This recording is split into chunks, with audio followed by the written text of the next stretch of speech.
Nul morve a volé la culotte de la fille. Steve a ramassé des cheveux. Il voulait cloner deux beautés pour coucher avec lui. Mais il ne s'attendait pas à devoir élever les enfants lui-même. Il a donc dû les envoyer à la garderie. Cependant, après seulement une journée, les filles avaient beaucoup grandi. Les deux garçons étaient ravis. Cela signifiait que bientôt, les filles pourraient être leurs partenaires de danse. Ils ont donc commencé à apprendre à leurs filles, à documenter leur croissance quotidienne. Parfois, ils jouaient aussi au ballon ensemble. Ils ont passé beaucoup de bons moments. Ils ont même fait un lavage de cerveau à Marie pour lui faire croire qu'elle l'épouserait plus tard. Steve et Emma s'entendaient très bien aussi. Enfin, c'était la veille de leur majorité. Grâce à ce lavage de cerveau à long terme, ils attendaient vraiment avec impatience le bal du lendemain. Le lendemain, les garçons ont préparé leur tenue. Les filles étaient super sexy aussi. Mais aux yeux de Steve, Emma était toujours la petite fille qu'elle utilisait pour prendre des photos. Francine les a même pris pour des couples et leur a dit de se retirer plus près. Mais ils n'ont pas pu se résoudre à le faire. Ils considéraient déjà les filles comme leurs propres filles. Alors ils ont fait un pacte pour ne pas coucher avec elles. Mais juste au moment où Steve allait chercher les fleurs, Morve est parti en cachette avec Emma. Steve s'est précipité au bal pour découvrir que Morve avait emmené Emma à la voiture. Alors Steve a couru vers la voiture qui tremblait. Il allait reprendre Emma. Emma a insisté pour coucher avec Morve, disant que c'était sa raison d'être. C'est là que Steve a réalisé son erreur. J'ai dit à Emma qu'elle était unique et qu'elle ne devait pas être traitée comme ça.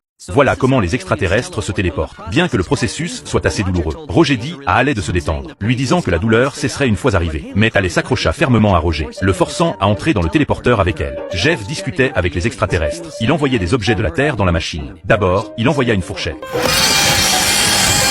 puis une cuillère, enfin un hamster.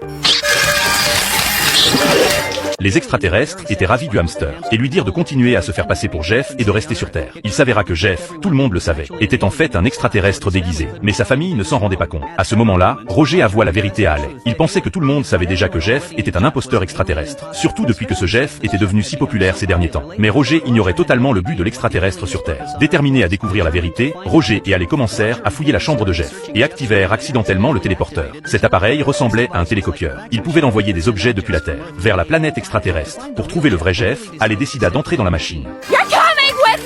Ils apparurent tous les deux à bord d'un vaisseau spatial extraterrestre. Le vaisseau était rempli de créatures extraterrestres diverses. Soudain, quelqu'un interpella Haley. Haley ne comprenait pas comment l'étranger la connaissait. L'homme expliqua qu'il avait été capturé. Haley demanda rapidement où était Jeff. L'étranger désigna l'autre côté de la pièce. Le vrai Jeff avait déjà été entièrement disséqué. Alors que Haley était plongé dans le chagrin, les autres extraterrestres du vaisseau les aperçurent.